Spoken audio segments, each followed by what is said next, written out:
আসসালামু আলাইকুম রহমতুল্লাহ। আশা করছি সবাই ভালো আছো ও সুস্থ আছো। আজকে আমি তোমাদের সাথে আলোচনা করব আহ, যে ভয়েস চেঞ্জ। আমি প্রথম ক্লাসে বলেছিলাম ভয়েস চেঞ্জে তিন ধরনের বাক্যের মাঝে রূপান্তর হয়ে থাকে। তো আজকে তার মাঝে আমরা ইম্পারেটিভের ভয়েস চেঞ্জ এবং ইন্টারোগেটিভের ভয়েস চেঞ্জ নিয়ে আলোচনা করব, এবং আমি তোমাদেরকে ইম্পারেটিভ ও ইন্টারোগেটিভের একটা কমপ্লিট গাইডলাইন দেওয়ার চেষ্টা করব। ইম্পারেটিভ ভয়েস চেঞ্জের ক্ষেত্রে তোমাকে খুব বেশি কিছু করতে হবে না বা খুব একটা কষ্ট করতে হবে না। তুমি শুধুমাত্র চারটি বিষয়কে খেয়াল রেখে চারটি নোট তুমি তৈরি করবে। তাহলে দেখো তোমার নোটে কি কি থাকবে। আমি এখানে আলোচনা করেছি ইম্পারেটিভ ভয়েস চেঞ্জের সময় চারটি বিষয় লক্ষ্য করো। নাম্বার ওয়ান, বাক্যটি মূল ভার্ব দিয়ে আরম্ভ হয়েছে এবং বাক্যের মাঝে কোনো ব্যক্তিবাচক অবজেক্ট আছে অথবা নাই, এই বিষয়টা তোমাকে খেয়াল করতে হবে।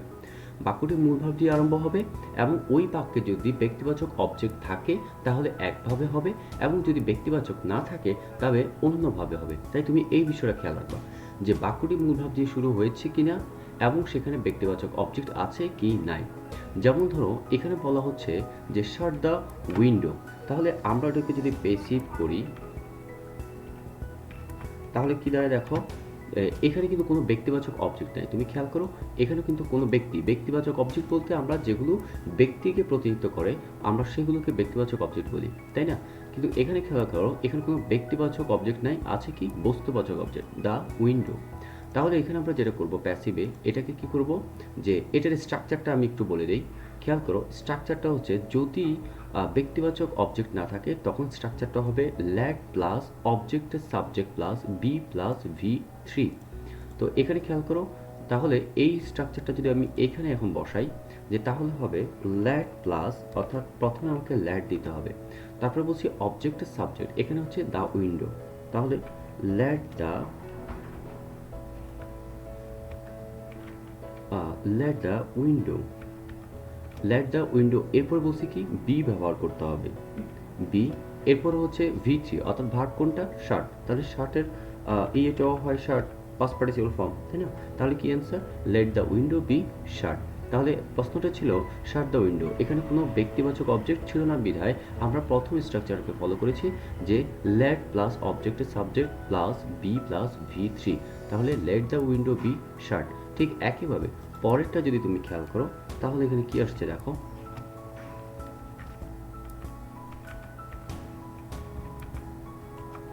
এখানে বলতে চাই give me a glass of water, কিন্তু এখানে ব্যক্তিবাচক অবজেক্ট আছে, ইয়েস আছে, এখানে কি আছে একটা ব্যক্তিবাচক অবজেক্টকে দেখা যাচ্ছে। তাহলে আমাদের এটার জন্য ফলো করতে হবে এই স্ট্রাকচারটা, লেট প্লাস অবজেক্টের সাবজেক্ট, তারপরে হচ্ছে বি প্লাস ভি থ্রি, এরপর হচ্ছে অর্থ বুঝে প্রেপোজিশন, তারপর হচ্ছে ব্যক্তিবাচক অবজেক্টকে বসাবো, অর্থাৎ এই ব্যক্তিবাচক অবজেক্টকে ব্যবহার করব। তাহলে অ্যান্সারটা কি দাঁড়াবে খেয়াল করো, অ্যান্সারটা হবে যে যে give me a glass of water, তাহলে হবে যে লেট, তাহলে আমাদেরকে এখানে বস্তুবাচক অবজেক্ট কোনটা, যেহেতু মি অর্থাৎ ব্যক্তিবাচক অবজেক্ট যেহেতু লাস্টে চলে যাবে তাহলে আছে এ গ্লাস অফ ওয়াটার, তাহলে let a glass of water, let a glass of water, then এরপরে কি হবে যে একটা বি ব্যবহার করব, right? Let a glass of water be, let a glass of water be, এরপরে give, gave and given। So let a glass of water be given, এরপরে বলছে যে অর্থ বুঝে প্রেপোজিশন ব্যবহার করব, let a glass of water be given to me অথবা for me। তাহলে এটার অ্যান্সারটা কি দাঁড়ালো, let a glass of water be given for me। তো এটা হচ্ছে একটা। এরপর তুমি 2 নম্বরে খেয়াল করবা বাক্যটি কি নেভার দিয়ে নাকি ডু নট দিয়ে আরম্ভ হয়েছে। বাক্যটি যদি নেভার দিয়ে আরম্ভ হয় তাহলে তোমাকে করতে হবে একভাবে, এবং যদি ডু নট দিয়ে আরম্ভ হয় তাহলে করতে হবে জিনিসটা একটু ভিন্নভাবে। খেয়াল করো যদি ডু নট দিয়ে শুরু যুক্ত অ্যাক্টিভকে প্যাসিভে রূপান্তর করার নিয়ম হচ্ছে গিয়ে প্রথমে বসাবো লেট নট, তারপর হচ্ছে অবজেক্টের সাবজেক্ট, তারপর হচ্ছে বি, দেন ভি থ্রি ব্যবহার করব। যেমন এখানে বলা হচ্ছে যে do not shut the window, তাহলে এটাকে প্যাসিভে রূপান্তর কি হবে, প্রথমে বসাবো আমরা লেট নট, তারপরে হবে যে লেট নটের পরে কি বসাবো, অবজেক্টের সাবজেক্ট, অবজেক্ট কি, দ্য উইন্ডো, তাহলে লেট নট দ্য উইন্ডো, এরপর কি বসাবো, একটা বি, তাহলে let not the window B, এরপর কি হবে, ভার্বের V3, অর্থাৎ let not the window be shirt.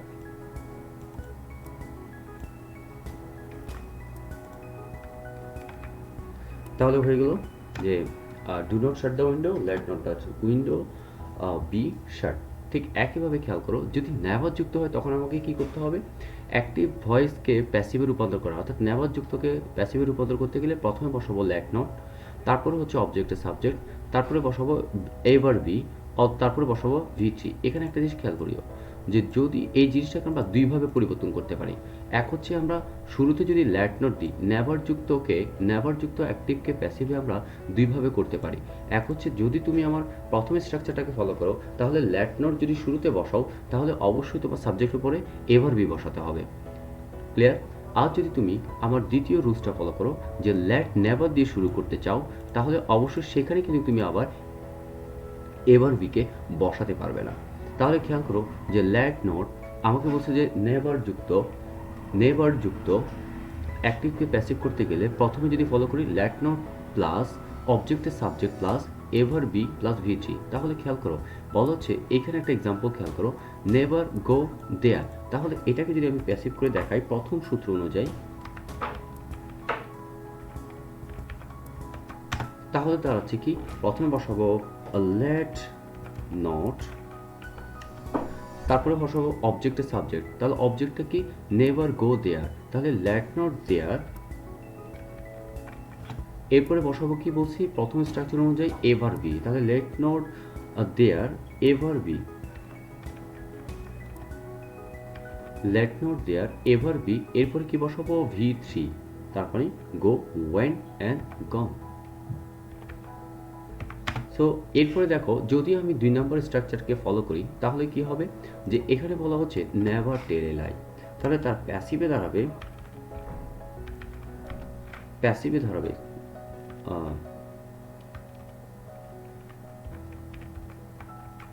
তাহলে প্যাসিভে কি দাঁড়াবে, নেভার টেল এ লাই, তাহলে আমি এখন 2 নম্বর সূত্র অনুযায়ী ব্যবহার করব লেট নেভার, এরপরে কি বসাবো বলছি, অবজেক্টের সাবজেক্ট, তাহলে অবজেক্টটা কি, এ লাই, তাহলে লেট নেভার এ লাই, এরপরে কি বসাবো V3, সরি এরপরে বসাবো বি এবং V3, তাহলে let never a lie be, ভার্বটা কোনটা, টেল, তাহলে টেলের পাস্ট পার্টিসিপল ফর্ম কি, টোল্ড, তাহলে let never a lie be told. তো আশা করি তোমরা বুঝতে পারছো যে যদি বাক্যটি নেভার দিয়ে নাকি ডু নট দিয়ে, এটা খেয়াল রাখতে হবে। যদি ডু নট দিয়ে তাহলে আমাকে এই স্ট্রাকচার ফলো করতে হবে, এবং যদি আমাকে নেভার যুক্ত হয় তাহলে দুইটি ফলো করতে পারি, দুইটি যে কোনো একটি, অর্থাৎ বাক্যের সাথে যেটা হবে তোমাকে সেই অনুযায়ী যে কোনোটা ব্যবহার করতে পারো। এরপর 3 নম্বরে খেয়াল রাখবা, 3 নম্বর নোট দিয়ে তুমি বাক্যটি লেটযুক্ত এবং লেটযুক্ত বাক্যের কোনো ব্যক্তিবাচক অবজেক্ট আছে কি না দেখে নাও। যে বাক্যটি লেটযুক্ত, অর্থাৎ বাক্যটি হবেই অ্যাক্টিভে লেট দিয়ে, এবং সেই অ্যাক্টিভে লেটযুক্ত বাক্যে যদি ব্যক্তিবাচক অবজেক্ট থাকে তাহলে তোমাকে প্রেপোজিশন ব্যবহার করতে হবে, অর্থাৎ ব্যক্তিবাচক অবজেক্ট লাস্টে ব্যবহার করবা প্রেপোজিশন দিয়ে। আর যদি ব্যক্তিবাচক অবজেক্ট না থাকে তাহলে সেখানেও তোমাকে প্রেপোজিশন দিয়ে বা প্রেপোজিশন বাক্যে আনার কোনো প্রয়োজন হবে না। তো জিনিসটাকে একটু খেয়াল করি যে ল্যাটের পর যদি কোনো ব্যক্তিবাচক আসে, যেমন ব্যক্তিবাচক অবজেক্ট বলতে মি, আজ, ইউ, দ্যাম, দেয়ার, এদেরকে বুঝেছি, তাহলে ব্যক্তিবাচক অবজেক্ট যদি আসে তাহলে তাহলে ইম্পারেটিভ সেন্টেন্সে রূপান্তর করতে গেলে আমাকে করতে হবে স্ট্রাকচারটা একটু করে খেয়াল করো, ল্যাট প্লাস অবজেক্টের সাবজেক্ট। তবে এখানে একটা বিষয় বলে রাখি, আমি সেটা নোট দিয়ে এখানে তোমাদের সাথে শেয়ার করেছি, আর সেটা হচ্ছে গিয়ে যদি এই অবজেক্টের সাবজেক্ট বলতে কোন অবজেক্ট, যেমন একটা এক্সাম্পল দেখো, লেট মি প্লে ফুটবল, এখানে ফুটবলটাও হচ্ছে অবজেক্ট এবং একইভাবে মিটাও হচ্ছে অবজেক্ট, তাহলে এই দুই অবজেক্টের মধ্যে কোন অবজেক্টকে আমি শুরুতে বসাবো। তখন আমাকে বসাইতে হবে, খেয়াল রাখবা, বস্তুবাচক বা ডিরেক্ট অবজেক্টকে, বস্তুবাচক বা ডিরেক্ট অবজেক্টকেই ল্যাটের পর বসাতে হবে। তাই এখানে এই অবজেক্টের সাবজেক্ট বলতে বস্তুবাচক অবজেক্টের সাবজেক্টকে বোঝানো হয়েছে। এরপর হচ্ছে বি বসাবো, V3 বসাবো এবং প্রেপোজিশন বুঝে এবং অর্থ বুঝে প্রেপোজিশন। কেন? কারণ সেখানে তো ব্যক্তিবাচক অবজেক্ট আছে। তাই আমি বলেছি যদি ব্যক্তিবাচক অবজেক্ট থাকে তাহলে প্রেপোজিশন দিয়ে সেই ব্যক্তিবাচক অবজেক্টকে ব্যবহার করতে হবে। তাহলে লেট মি প্লে ফুটবল, তাহলে let the football be played by me. তো একইভাবে ওই নোটটা যে ল্যাট প্লাস ডিরেক্ট অবজেক্টটি বসবে, অর্থাৎ দুইটি অবজেক্টের কোন অবজেক্টটি বসবে? ডিরেক্ট অবজেক্টটি বসবে ল্যাটের সাথে। 4 নম্বর রুলসে দেখো, অর্থাৎ 4 নম্বর নিয়ম যেটা তোমাকে নোট করতে হবে সেটা হচ্ছে বাক্য দ্বারা যদি বুঝো অনুরোধযুক্ত বাক্য হয় বা বাক্যটি দ্বারা যদি অনুরোধ করানো হয়, তাহলে অনুরোধযুক্ত বাক্য যদি হয় সেই ক্ষেত্রে শুরুতেই তোমাকে বসাতে হবে ইউ আর রিকোয়েস্টেড টু। যেমন এখানে দেখো এক্সাম্পলে বলা হচ্ছে যে স্লিপ অন দ্য বেড, তার মানে আমাকে অনুরোধ করা হচ্ছে যে স্লিপ অন দ্য বেড, তার মানে এখানে আমাকে প্যাসিভ হবে you are requested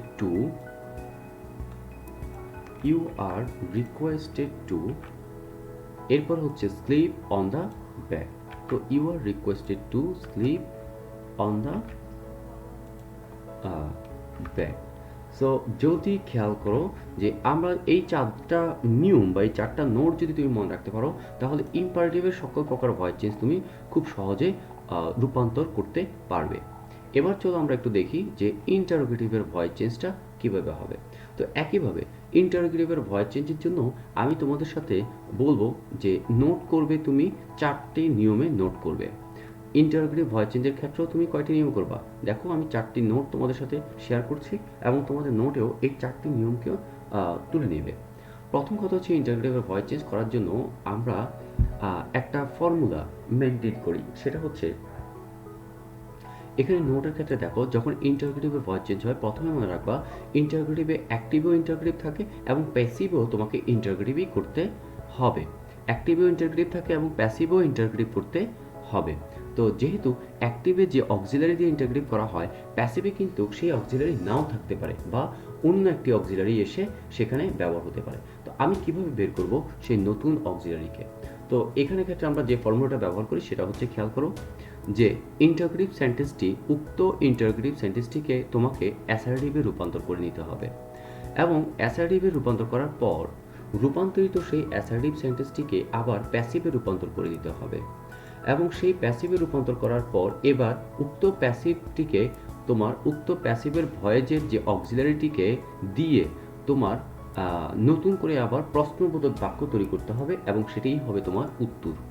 তাহলে এখন দেখো জিনিসটা আসলে বলতে আমি কি বুঝিয়েছি, একটা এক্সাম্পলের মাধ্যমে একটু খেয়াল করো। নাম্বার 1 অক্সিলারি যুক্ত। অ্যাক্টিভে আমাকে বলা হয়েছিল, দেখো অ্যাক্টিভে আমাকে বলা হয়েছে কি যে ইজ হি রিডিং এ বুক। তা আমি কি বলেছি, প্রথমে তুমি বাক্যটাকে অ্যাসার্টিভ করে ফেলো।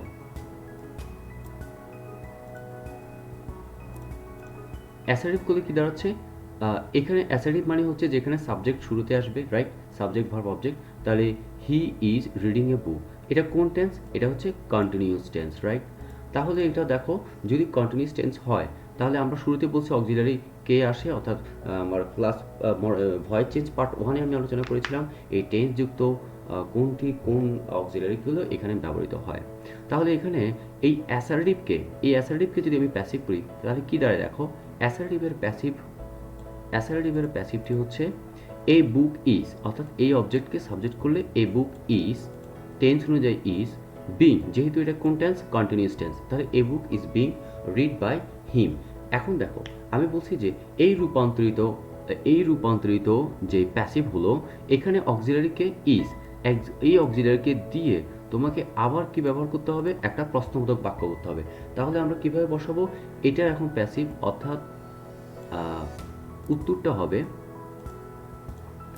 Is a book being read by him, is a book being read by him. Clear? তাহলে কিন্তু আমার প্রশ্ন ছিল কি, খেয়াল করো, আমার প্রশ্ন ছিল ইজ হি রিডিং এ বুক, কিন্তু উত্তরে বা অ্যান্সারে আসছে কি is a book being read by him. তো এই যে রূপান্তরটা, এই রূপান্তর করার জন্য আমাকে মাঝখানে কি ব্যবহার করতে হলো? মাঝখানে আমাকে এই নোটটা ব্যবহার করতে হলো। আশা করি এখন এই বিষয়টা তোমাদের কাছে ক্লিয়ার। পরবর্তীতে দেখো 2 নম্বরে, যে যদি আমরা জানি যে একটা প্রশ্নবোধক বা যে কোশ্চেন আমাদের যে ইন্টারোগেটিভ বাক্যটি হয় সেটা অক্সিলারি দিয়েও করতে পারি, আবার ডব্লিউএইচ কোশ্চেন দিয়েও করা যায়। ডব্লিউএইচ কোশ্চেনের ক্ষেত্রে দুইটা বিষয় তোমাকে আলাদাভাবে নোট রাখতে হবে। সেটা হচ্ছে গিয়ে হু যুক্ত অ্যাক্টিভকে প্যাসিভে রূপান্তর করার নিয়ম, এবং হোম যুক্ত অ্যাক্টিভকে প্যাসিভে রূপান্তর করার নিয়ম, এবং বাকি সকল ডব্লিউএইচ যুক্ত অ্যাক্টিভ ভয়েসকে প্যাসিভে রূপান্তর করার নিয়ম। ব্যাস এই তিনটাই হচ্ছে আমাদের ভয়েস চেঞ্জের জন্য। একটু এই দুইটাকে একটু খেয়াল রাখতে হবে। এরপর কিন্তু আমাদের ইন্টাগ্রেটিভ ভয়েস চেঞ্জও শেষ। তাই খেয়াল করো, হু যুক্ত অ্যাক্টিভকে প্যাসিভে রূপান্তর করার নিয়মটা কি? হু এর পরিবর্তে বাই হুম বসাতে হবে, হু এর পরিবর্তে বাই হুম বসাতে হবে প্যাসিভে। এরপরে হচ্ছে টেন্স ও পার্সন অনুযায়ী অক্সিলারি ভার্ব বসাবা, তারপরে হচ্ছে অবজেক্টের সাবজেক্ট বসাবা, এবং তারপরে হচ্ছে অনেক সময় টেন্স অনুযায়ী কর্তার পরে অর্থাৎ সাবজেক্টের পরে কর্তার পরে বি, বিং, বিন ব্যবহার হয়। তো বি, বিং, বিন কখন ব্যবহৃত হয় তোমরা জানো? যদি ইনডিফিনিট টেন্স হয় সেটা তাহলে বি, যদি কন্টিনিউয়াস টেন্স হয় তাহলে বিং, আর যদি পারফেক্ট টেন্স হয় তাহলে বিন ব্যবহার করব, অ্যান্ড দেন V3 ব্যবহার করব, তারপরে একটা প্রশ্নবোধক চিহ্ন দিব সেখানে। তারপরে দেখো, তাহলে জিনিসটা খেয়াল করি আমরা এক্সাম্পলের মাধ্যমে। বলা হচ্ছে who is playing football, who is playing football. তাহলে হু থাকলে কি বসাবো? By whom. তাহলে শুরুতে বসালাম প্যাসিভে বাই হোম, তারপরে কি বসাবো? টেন্স অনুযায়ী ইজ, কেননা বাই হোম ফুটবল, তাহলে মানে বাই হোম এটা singular, is by whom is, কেননা মনে রাখবা বাই হোমের পরে যে সাবজেক্টটি আসে সেই অনুযায়ী আমাকে অক্সিলারি বসাতে হবে। তাহলে এখানে ফুটবল সিঙ্গুলার, তাই ইজ, তাহলে বাই হোম ইজ ফুটবল। এরপরে টেন্স অনুযায়ী বি, বিং, বিং, বিকজ এখানে ছিল ইজ প্লেয়িং, এটা কোন টেন্স ছিল? প্রেজেন্ট কন্টিনিউয়াস টেন্স ছিল, তাই এখানে বসাবো আমরা প্যাসিভে বিং। তাহলে by whom is football being, তারপরে কি ভার্বের পাস্ট পার্টিসিপল প্লেড। তো আশা করি তোমরা এটা বুঝতে পেরেছো যে হু ইজ প্লেইং ফুটবল। তাহলে হু ইজ প্লেইং ফুটবল যেহেতু এটা কন্টিনিউয়াস টেন্স, তাহলে আমরা ব্যবহার করলাম যে হু এর জন্য বাই হোম, এবং টেন্স অনুযায়ী ইজ, বাই হোম ইজ, তারপরে হচ্ছে এখানে অবজেক্টকে ফুটবল, তাহলে বাই হোম ইজ ফুটবল। এরপরে যেহেতু এটা কন্টিনিউয়াস টেন্স তাই এখানে বি, তারপরে ভার্বের পাস্ট পার্টিসিপল ফর্ম প্লেড। তো এই একটা বিষয়টাকে খেয়াল রাখবা যে আসলে হু ইজ আর হু যুক্ত বাক্যটা কোন টেন্সের সেই অনুযায়ী বি, বিং, বিনকে ব্যবহার করব। পরের আরেকটি এক্সাম্পল দেখি। বলছে who will help me, who will help me, এটা কোন টেন্স? Indefinite tense. কেন? কারণ সেখানে হচ্ছে ফিউচার ইনডিফিনিট, এখানে উইল হেল্প দেওয়া আছে। তাহলে আমরা ব্যবহার করব বাই হোম, তারপরে হচ্ছে উইল, এবং যেহেতু বাই হোম উইলের পরে বসাবো সাবজেক্টকে, তাহলে মি এর সাবজেক্ট কি? আই, তাহলে বাই হোম উইল আই। এরপরে কি বসাবো? বি, কেন? কারণ এটা হচ্ছে ফিউচার ইনডিফিনিট, তাহলে by whom will I be helped. ঠিক একইভাবে দেখো, এখন হু না থেকে যদি প্রশ্নে হুম দিয়ে করা হয় তাহলে আমরা এটার ভয়েস চেঞ্জ কীভাবে করব? হুম দিয়ে যদি দেওয়া হয় তাহলে হুমের পরিবর্তে বসাবো আমরা প্যাসিভে হু,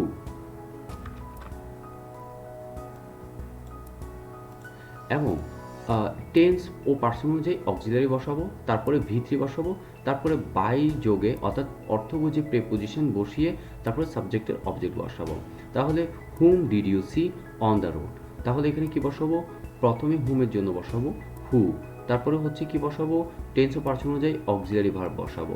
তাহলে টেন্স অনুযায়ী কোন টেন্স ছিল? Did you see, that means হচ্ছে এটা পাস্ট ইনডিফিনিট টেন্স, তাহলে এখানে প্যাসিভে হবে ওয়াজ, তাহলে হু ওয়াজ। এরপরে ভার্বের পাস্ট পার্টিসিপল কি? সিন, তাহলে who was seen by you on the road. একইভাবে দ্বিতীয়টা খেয়াল করো, whom has he murdered in this home, তাহলে এটার জন্য কি হবে? হুম থাকলে হু, তাহলে হু যেহেতু এটা হ্যাজ হি মার্ডার্ড আছে, তা আমরা এখানে করব সে করেছে, তাহলে হু ইজ মার্ডার্ড, অর্থাৎ কাকে মারা হলো? বাই হিম, তার দ্বারা, ইন হিজ হোম, তার ঘরে, তাহলে who is murdered by him in this home. 4 নম্বরে বা লাস্ট যে নোটটা তোমাকে 4টি নোটের মাধ্যমে যে ইন্টারগ্রেটিভের ভয়েস চেঞ্জ করতে হবে, এবং 4টির সর্বশেষ 4 নম্বর নোটটা খেয়াল করো যে বাকি সকল ডব্লিউএইচ যুক্ত অ্যাক্টিভকে প্যাসিভ করার রূপান্তরের নিয়ম, দ্যাট মিনস হচ্ছে হু এবং হোম যুক্ত অ্যাক্টিভ ছাড়া বা অর্থাৎ ডব্লিউএইচ ছাড়া বাকি সকল ডব্লিউএইচকে কীভাবে আমরা প্যাসিভ রূপান্তর করব। এখানে আমি খুব ছোটোভাবে তোমাদেরকে একটি সুবিধার্থে এইভাবে বলে দিতে পারি যে তোমরা খেয়াল রাখবা যে হু থাকলে বাই হুম বসে, হুম থাকলে হু, এবং হোয়াট, হোয়ার, ওয়েন থাকলে আমরা বসাবো হুবহু হু। তাহলে এখানে বলতে পারি সেই অনুযায়ী যে বাকি সকল ডব্লিউএইচ কোশ্চেন হুবহু বসে যাবে। যেমন এখানে খেয়াল করো, হোয়াট ডু ইউ ওয়ান্ট, তাহলে হোয়াটের কোনো পরিবর্তন হয়েছে প্যাসিভে? না। দেখো এখানে হোয়াট এবং প্যাসিভও বরাবর হোয়াট। এরপরে দেখো ডু ইউ ওয়ান্ট, এটা কোন টেন্স? দ্যাট মিনস হচ্ছে এটা প্রেজেন্ট ইনডিফিনিট, তাই হোয়াটের সাথে আমরা এখানে ব্যবহার করছি ইজ, তাহলে হোয়াট ইজ।